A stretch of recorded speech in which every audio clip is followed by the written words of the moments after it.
اسلوب کی تشکیل کے عناصر۔ ہر تحریر دوسری تحریر سے اس لیے مختلف ہے کیونکہ انسان کے سوچنے اور سمجھنے کا پیمانہ مختلف ہے۔ ہر انسان دوسرے انسان سے مختلف ہوتا ہے، اس کے خیالات، جذبات، احساسات اور نظریات بالکل موضوعی سبجیکٹو ہوتے ہیں، اس لیے ہر مصنف کی تحریر دوسرے مصنف سے مختلف ہو سکتی ہے۔ اس طرز ادا کی بنیاد پر انشا پردازی کے مختلف اسلوب پیدا ہوئے۔ ڈاکٹر منظر عباس اس حوالے سے لکھتے ہیں کہ ادب کے تحقیقی عمل کا تجزیہ کرنے سے ہم کو پتہ چلتا ہے کہ اسلوب بیان کی تشکیل میں 5 عناصر کارفرما ہوتے ہیں: مصنف، ماحول، موضوع، مقصد، مخاطب۔ گویا اسلوب کے تعین میں اس بات کو بڑا دخل ہے کہ بات کون کہہ رہا ہے، کس زمانے میں کہہ رہا ہے، کیوں کہہ رہا ہے اور کس سے کہہ رہا ہے۔ بات کون کہہ رہا ہے سے مراد یہ ہے کہ انشا پردازی کی علمی استعداد کیا ہے، ادبی ذوق کیسا ہے، ادب کے بارے میں اس کا نقطہ نظر کیسا ہے، موضوع کا واضح تصور رکھتا ہے یا نہیں، نیز یہ کہ روایات کا اسیر ہے یا تجربے کو پسند کرتا ہے۔ یہ وہ سوالات ہیں جن کا اسلوب کی تشکیل سے گہرا تعلق ہے۔ مصنف کے بعد ماحول کا نمبر آتا ہے۔ ماحول سے مراد اس عہد کا ادبی ذوق جس میں نثر پارے کی تشکیل ہوتی ہے۔ یہ مذاق اس عہد کے سیاسی، سماجی اور اقتصادی نظام کی پیداوار ہوتا ہے۔ مصنف کے مزاج میں لاک انفرادیت صحیح، لیکن یہ ممکن نہیں کہ وہ اپنے عہد کے مذاق کو کلیتاً نظر انداز کر دے۔ اگر وہ ایسا کرتا ہے تو اس کی مقبولیت کا دائرہ محدود ہو جائے گا۔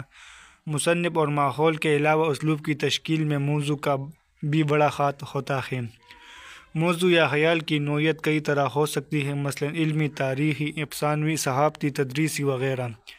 ہر موضوع ایک جداگانہ اسلوب کا متقاضی ہوتا ہے اور ہر قسم کے خیال کی ادائی کے لیے ایک ہی طرح کا اسلوب بیان اختیار نہیں کیا جا سکتا۔ مثال کے طور پر اگر ہم فلسفے اور سائنس کے مسائل کو دلی کی بیگماتی زبان میں ادا کرنے کی کوشش کریں تو اس کا نتیجہ انتہائی مسخرہ ہوگا۔ اس طرح اگر کسی اخبار میں خالص علمی زبان کا استعمال ہونے لگے تو اس کا انجام یہ ہوگا کہ کچھ ہی دنوں میں اس اخبار کی مقبولیت انتہائی محدود ہو جائے گی۔ تحریر میں اس وقت تک اسلوب نمایاں نہیں ہو سکتا جب تک مصنف میں انفرادیت نہیں ہو، یعنی مصنف لکھتے ہوئے زبان میں اپنی تخلیق کے اظہار کو بروئے کار لاتا ہے۔ تحریر میں مصنف کی شخصیت نظر آنے لگتی ہے۔ ظاہری بات یہ ہے کہ مصنف کا نقطہ نظر اس سلسلے میں بہت اہم ہوتا ہے۔ وہ حقیقت پسند ہے تو اس کا اسلوب حقیقت پسندی کی عکاسی کرے گا، اور اگر وہ رومانوی مزاج رکھتا ہے تو اس کے اسلوب میں رومانیت اپنی جھلک دکھائے گی۔ اگر طبیعت میں نکتہ شگفتہ پن ہے تو تحریر میں مزاح کا عنصر غالب ہوگا۔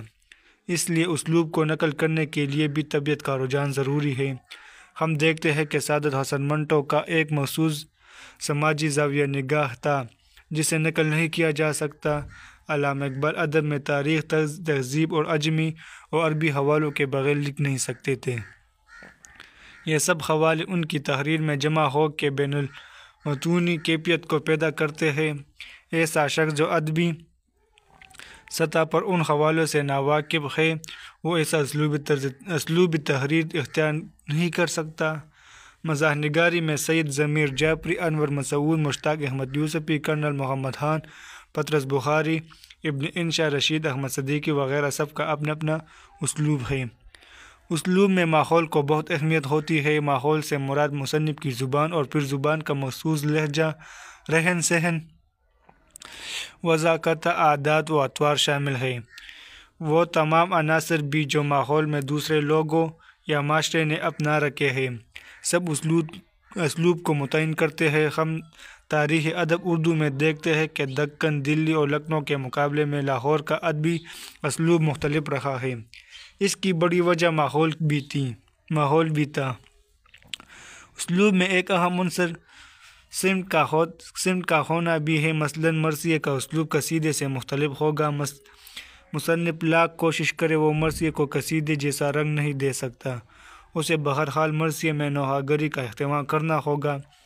اسلوب کو متعین کرنے میں زبان کا مخصوص انتخاب بھی شامل ہوتا ہے جو مصنف کی ترجیحات سے وقوع پذیر ہوتا ہے۔ کوئی مصنف الفاظ، تشبیہات اور استعارے اور تراکیب کو مخصوص انداز میں استعمال کرنے میں سہولت محسوس کرتا ہے، جس سے اس کا اسلوب باقی مصنفین سے مختلف ہو جاتا ہے۔ اسی کے ساتھ ہی یہ ویڈیو یہاں پر مکمل ہوتی ہے۔ اگلے لیکچر میں ہم اردو میں اسلوب کے مباحث کو پڑھیں گے۔